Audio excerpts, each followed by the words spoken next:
कासगंज गांव में एक कुबड़ा बूढ़ा जंगल के बीचों बीच एक झोपड़ी बनाकर रहा करता था। वो बूढ़ा रात के समय ही अपनी झोपड़ी से बाहर निकला करता था। रात के अंधेरे में उसकी झोपड़ी में तेज रोशनी हो जाया करती थी, जिससे गांव वाले बहुत डरा करते थे। उनका मानना था कि वो कुबड़ा कोई साधारण बूढ़ा नहीं है, वो जरूर कोई मायावी है जो गांव के जंगल में रह रहा है। एक दिन गांव का एक युवक जिसका नाम गबरू था, वो अपने हाथ में कुछ लकड़ियां लेकर जंगल के रास्ते से आ रहा था कि तभी उसे किसी के रोने की आवाज सुनाई दी। अरे कोई बचाओ मुझे, अरे यहाँ से बाहर निकालो मुझे, अरे बचाओ मुझे, बचाओ। अरे भाई, न जाने ये किसकी आवाज है जो सहायता के लिए पुकार रही है, न जाने कौन है भाई। वो थोड़ा दूर चला, तभी उसे उस मायावी बूढ़े की झोपड़ी दिखाई दी, जिसके अंदर से आवाजें आ रही थीं। जैसे ही गबरू उस झोपड़ी के पास पहुंचा और अंदर झोपड़ी में जाने लगा, तभी वहाँ वो मायावी बूढ़ा आ गया। मेरी झोपड़ी में कहाँ जा रहे हो नादान इंसान? क्या जानते नहीं वो मेरी झोपड़ी है? उसमें कोई भी गांव वाला नहीं जा सकता है। क्या तुम जानते नहीं हो? ऐसे डरावने बूढ़े को देखकर गबरू डर जाता है। नहीं नहीं बूढ़े बाबा, मैं आपकी झोपड़ी में नहीं जा रहा था। मैं तो इस जंगल में कुछ लकड़ियां लेने आया था, लेकिन फिर किसी के रोने की आवाज सुनी तो इधर आ गया। नहीं नहीं, मैं जाता हूँ यहाँ से। हाँ, जाता हूँ। जिसके बाद गबरू वहाँ से दुम दबाकर भाग निकलता है और गांव पहुँचता है और गांव वालों को अपनी आप बीती सुनाता है। अगली सुबह चाय की दुकान पर गांव के दो आदमी बातें कर रहे थे। अरे भाई, कल रात अपना गबरू जो है, अरे वही गबरू, अरे भैया जंगल से कुछ लकड़ियां लेके आ रहा था, तो उस कुबड़े मायावी बूढ़े की झोपड़ी में से किसी के रोने की आवाज आ रही थी भैया। जैसे ही गबरू देखने के लिए आगे बढ़ा, वो मायावी डरावना बूढ़ा जो है वो उसके सामने आ गया। अरे बेचारा जो है जैसे तैसे अपनी जान बचाकर वहां से भागा है। अरे कल रात से ही बुखार में पड़ा है बेचारा भैया बिजू। जाने भैया क्या राज दफन है उस मायावी बूढ़े की झोपड़ी में? हाँ, बता रहे हैं। पता नहीं भाई, डर के मारे जो है कोई भी गांव वाला जो है उस बूढ़े की झोपड़ी में जाने की हिम्मत नहीं करता है। हाँ, अब भैया भगवान ही जाने क्या राज दफन है भैया। उसी गांव में भोला नाम का एक बहुत ही गरीब मछुआरा रहता था। गांव में सब उसे भोंदू बुलाते थे, जो जंगल के किनारे पर नदी से मछलियां पकड़ा करता था। एक दिन भोंदू नदी के किनारे बैठा हुआ था, अपने जाल को फैलाकर मछली पकड़ने की कोशिश कर रहा था। अरे अरे, आती क्यों नहीं कोई मछली मेरे जाल में? आज कई दिन हो गए हैं, लेकिन कोई भी मछली हाथ नहीं लगी है। लगता है आज फिर से मेरी बूढ़ी माँ को भूखा ही सोना पड़ेगा। हे भगवान, तू कब कृपा करेगा मुझ गरीब पर? और वो रोने लगता है। थोड़ी देर बाद भोंदू खाली हाथ अपनी झोपड़ी में आता है। अरे भोंदू आ गया, मैं कब से इंतजार कर रही थी। अरे मुझे बड़ी भूख लगी है, क्या आज भी तेरे हाथ कोई अच्छी मछली नहीं आई? नहीं माँ, मुझे माफ कर दो, मैं आज भी तुम्हारे लिए कोई मछली पकड़ के नहीं ला पाया। न जाने क्यों मेरे जाल में कोई मछली फंसती ही नहीं है। कई दिन हो गए हैं, जानता हूँ तूने कुछ भी नहीं खाया है। हाय हाय, न जाने हम अभागों ने कैसी किस्मत पाई है। दुखी मत हो, देखना सब ठीक हो जाएगा। हाँ, कोई न कोई राह हमें जरूर दिखेगी। अगली सुबह भोंदू फिर से अपना जाल लेकर नदी के किनारे जा रहा था। हे भगवान, आज तो कोई मछली हाथ आ ही जाए। अगर नहीं आई तो आज फिर से मुझे और माँ को भूखा सोना पड़ेगा। भोंदू थोड़ी दूर चलता है कि उसे जंगल की ओर से किसी के रोने की आवाज सुनाई देती है। अरे कोई है? अरे निकालो मुझे यहाँ से, कोई तो सहायता करो मेरी, निकालो मुझे यहाँ से। अरे ये कौन रो रहा है? लगता है किसी को सहायता की आवश्यकता है, लेकिन ये आवाज तो जंगल की ओर से आ रही है। न जाने जंगल की ओर जाना ठीक होगा या नहीं। गांव वाले तो अजीबोगरीब बातें करते हैं इस जंगल को लेकर, लेकिन कोई सहायता के लिए पुकार रहा है, इसलिए जाना होगा। जैसे ही भोंदू थोड़ा आगे बढ़ता है, अचानक से उसे उस मायावी बूढ़े की झोपड़ी से जोर जोर से रोने की आवाज सुनाई देने लगी। अरे कोई है इस जंगल में? मेरी सहायता करो, मैं मर रहा हूँ। मेरी सहायता करो, निकालो मुझे यहाँ से। न जाने ये किसकी आवाज है, कौन सहायता के लिए पुकार रहा है। भोंदू जैसे ही आगे बढ़ा तो उसे उस कुबड़े मायावी बूढ़े की झोपड़ी दिखाई दी, जहाँ से आवाज आ रही थी। अरे आवाज तो इस झोपड़ी के अंदर से आ रही है। लगता है अंदर कोई सहायता के लिए पुकार रहा है। हाँ, लेकिन क्या मेरा अंदर जाना ठीक रहेगा? गांव वाले इस झोपड़ी को मायावी समझते हैं। नहीं नहीं, मुझे अंदर जाना ही होगा। कोई सहायता के लिए पुकार रहा है, इसलिए अंदर जाना ही होगा। जिसके बाद वो झोपड़ी के अंदर जाता है। तभी भोंदू देखता है कि एक बकरी पिंजरे में बंद होती है, जो कि एक इंसान की आवाज में आवाजें दे रही थी। अरे कोई है इस जंगल में? मेरी सहायता करो, मैं मर रहा हूँ। मेरी सहायता करो, निकालो मुझे यहाँ से। उस पिंजरे के अंदर बकरी को देखकर भोंदू हैरान हो जाता है। अरे तुम बकरी हो, लेकिन इंसान की आवाज में कैसे बात कर रही हो? मुझे उस मायावी बूढ़े ने बकरी बना दिया है। मैं एक तपस्वी ब्राह्मण हूँ, जो इस जंगल में तपस्या करने के उद्देश्य से आया था और यहाँ उस मायावी की झोपड़ी में आ गया। इस झोपड़ी में बैठकर तपस्या करने लगा कि तभी वो मायावी बूढ़ा यहाँ आ गया और मुझे अपनी झोपड़ी में देखकर क्रोध से भर गया। उसने मुझे अपनी मायावी शक्ति से बकरी बनाकर इस पिंजरे में कैद कर दिया है। तपस्वी ब्राह्मण, लेकिन वो मायावी बूढ़ा है कौन? क्यों इस जंगल में सबसे छुपकर रहता है? और क्या अब तुम अपने असली रूप में कभी नहीं आ पाओगे? वो मायावी बूढ़ा बहुत ही खूंखार है। उसके पास अनेक मायावी शक्तियां हैं, जो कई सालों से एक खजाने की तलाश में है।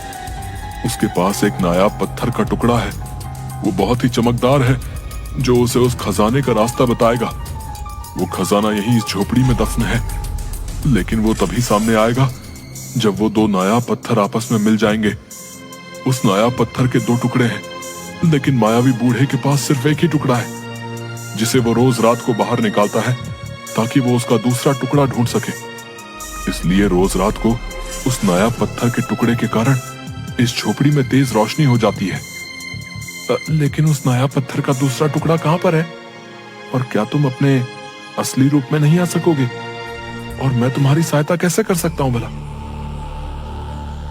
तुम्हें जंगल से कमल के सफेद पुष्प लाने होंगे। उन पुष्पों को खाकर मैं अपने असली रूप में आ जाऊंगा। जब तुम्हें वो पुष्प प्राप्त होंगे तो तुम्हें उस नायाब पत्थर का दूसरा टुकड़ा भी मिल जाएगा, जिससे उस रहस्यमय खजाने का पता चल जाएगा। लेकिन ये सब तुम्हें उस मायावी बूढ़े की नजरों से बचकर करना होगा। वो अभी अपनी झोपड़ी में आता ही होगा। तुम जल्दी जाओ यहाँ से। हाँ, मैं अभी तुम्हारे लिए कमल के सफेद पुष्प लेकर आता हूँ। जिसके बाद भोंदू सफेद पुष्प लेने जंगल जाता है और एक नदी किनारे सफेद कमल के पुष्प देखता है। लेकिन जैसे ही वो पुष्प लेने के लिए हाथ बढ़ाता है, वो कमल के पुष्प गायब हो जाते हैं। भोंदू ये देखकर हैरान हो जाता है। वो जब भी अपना हाथ पुष्प की ओर बढ़ाता, वो गायब हो जाते। अब न जाने क्यों ये पुष्प मेरे हाथ लगाते ही गायब हो रहे हैं। हे भगवान, अब तुम ही कोई राह दिखाओ, मेरी तो कुछ समझ में नहीं आ रहा है। तभी भोंदू के पास एक नदी से एक कछुआ बाहर आता है। तुम जो कोई भी हो, ये चमकदार कमल के पुष्प तुम्हें ऐसे प्राप्त नहीं होंगे। इसके लिए तुम्हें अपनी कोई एक वस्तु जो तुम्हें सबसे प्रिय हो और तुम्हारे लिए जरूरी हो, इस नदी में डाल देनी होगी। तभी ये पुष्प तुम्हें हासिल हो पाएंगे। कछुए जी, मेरे पास तो ऐसा कुछ भी नहीं है। मैं तो एक गरीब मछुआरा हूँ, जो मछलियाँ पकड़कर ही अपना गुजर बसर करता है। मेरे पास तो इस मछली के जाल के सिवा और कुछ भी नहीं है, और ये मुझे सबसे प्यारा भी है। ये ना हो तो मैं मछलियाँ पकड़ ही ना पाऊँ। हाँ, मैं इसे ही नदी में डाल देता हूँ। जिसके बाद भोंदू अपना जाल उस नदी में डाल देता है। जिसके बाद वो कमल के चमकदार पुष्प फिर से दिखाई देते हैं। भोंदू उन्हें तोड़ लेता है जैसे ही भोंदू के हाथ में पुष्प आते हैं, अचानक से नदी किनारे एक पत्थर बहुत चमकने लगता है। पुष्प तो मुझे प्राप्त हो गए हैं, लेकिन ये चमकती हुई चीज क्या है भला? ये चमकती चीज नायाब पत्थर का दूसरा टुकड़ा है। तुम एक ईमानदार और साफ दिल इंसान हो, जिसके पास इस नदी को देने के लिए कुछ भी नहीं था, लेकिन तुम्हारे लिए जो सबसे कीमती और उपयोगी था, तुमने वही इसमें डाल दिया। इसलिए ये नायाब पत्थर तुम्हारे हिस्से में आ गया है। जाओ, इसे यहां से ले जाओ, इससे पहले कि वो मायावी बूढ़ा यहां आ जाए। वो तुम्हें अपनी मायावी शक्तियों से मार डालेगा। जाओ, यहां से ले जाओ इस पत्थर को। भोंदू वहां से कमल के चमकदार सफेद पुष्प और नायाब पत्थर का टुकड़ा लेकर मायावी बूढ़े की झोपड़ी में आ जाता है। ये देखो, ले आया मैं तुम्हारे लिए कमल के सफेद पुष्प। भोंदू उस बकरी रूपी ब्राह्मण को वो सफेद पुष्प देने ही वाला होता है, तभी वहाँ पर मायावी बूढ़ा आ जाता है। कौन हो तुम लड़के, और मेरी इस झोपड़ी में आने का तो साहस कैसे किया? बूढ़े बाबा, मेरा उद्देश्य आपको कोई हानि पहुंचाना नहीं है। मैं तो बस इस बकरी रूपी ब्राह्मण की सहायता कर रहा था। नादान लड़के, इस ब्राह्मण के साथ अब तू भी मारा जाएगा।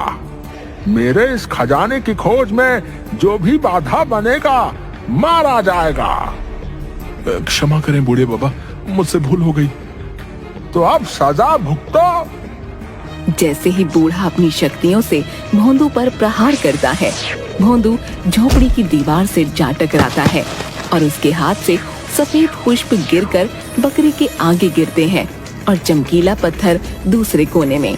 सफेद पुष्प को बकरी झट से खा जाती है, जिससे बकरी तपस्वी ब्राह्मण का रूप ले लेती है। तभी अपनी शक्तियों से मायावी बूढ़ा उस पूरी झोपड़ी को गुस्से में उड़ा देता है और तपस्वी ब्राह्मण और मायावी बूढ़े में घमासान युद्ध होता है। अब तुम्हारा अंत है दुष्ट, तुम मेरा कुछ नहीं बिगाड़ सकते हैं। मायावी बूढ़ा ब्राह्मण को गले से पकड़कर उठा देता है। तभी वहाँ बेहोश भोंदू उठकर चमकीले पत्थर को उठाता है और उसका दूसरा टुकड़ा मायावी बूढ़े के पास गिरा होता है। भोंदू उन दोनों टुकड़ों को जोड़ देता है, जिससे एक बहुत तेज रोशनी निकलती है। भोंदू ये सब देखकर हैरान हो जाता है। भोंदू, तुम डरो मत। इस नायाबी पत्थर ने इस मायावी बूढ़े की लालच की सजा इसे दे दी है। ये कोई साधारण पत्थर नहीं है। जब भी कोई अपने लालच के लिए इसे इस्तेमाल करेगा, तो ये उसे जला कर राख कर देगा। लेकिन ये मायावी बूढ़ा ये जानते हुए भी अपने लालच में अंधा हो गया और अपना सर्वनाश कर बैठा। अरे अरे, ये क्या हो गया भैया? इस बूढ़े बाबा को लालच नहीं करना चाहिए था भैया। तभी भोंदू और तपस्वी ब्राह्मण मुड़कर देखते हैं, झोपड़ी की जगह बेशकीमती खजाना सामने था। तपस्वी ब्राह्मण उस खजाने में से कुछ हिस्सा भोंदू को देते हैं। ये लो भले इंसान, इस खजाने में से कुछ हिस्सा तुम्हारे लिए। ये तुम्हारी इंसानियत का तोहफा है। तुम एक साफ दिल के ईमानदार इंसान हो, जो बिना डरे मेरी सहायता करने इस मायावी झोपड़ी में चले आए। तुम्हारी ही वजह से मैं बकरी से अपने असली रूप में आ पाया। जाओ भोंदू, अब तुम इस खजाने की मदद से अपना जीवन अच्छे से व्यतीत करना। आपका बहुत बहुत धन्यवाद तपस्वी ब्राह्मण। मैंने जो भी आपके लिए किया, वो तो मेरा एक इंसान होने के नाते कर्तव्य था। अब इस खजाने की मदद से मेरी माँ को कभी भूखा नहीं सोना पड़ेगा। ये बोलते हुए भोंदू की आंखों से आंसू आ जाते हैं। हे रहस्यमय खजाने, तुम अपने स्थान पर वापस चले जाओ। यहाँ तुम्हारी आवश्यकता सिर्फ इस गरीब मछुआरे को थी, जो कि तुम्हारे कुछ हिस्से से पूरी हो गई है। मैं एक तपस्वी ब्राह्मण हूँ, मुझे भला तुम्हारी क्या आवश्यकता? तुम अपने स्थान पर वापस जा सकते हो। जिसके बाद बाकी का खजाना, वो नायाब पत्थर भी अपने आप ही वहाँ से गायब हो जाते हैं। जब इसकी खबर गांव वालों को पड़ती है, तो सभी भोंदू का बहुत सम्मान करते हैं और अब गांव वाले जंगल में उस मायावी बूढ़े के खौफ से आजाद हो गए थे। और भोंदू भी अपनी माँ के साथ खुशी खुशी रहने लगता है।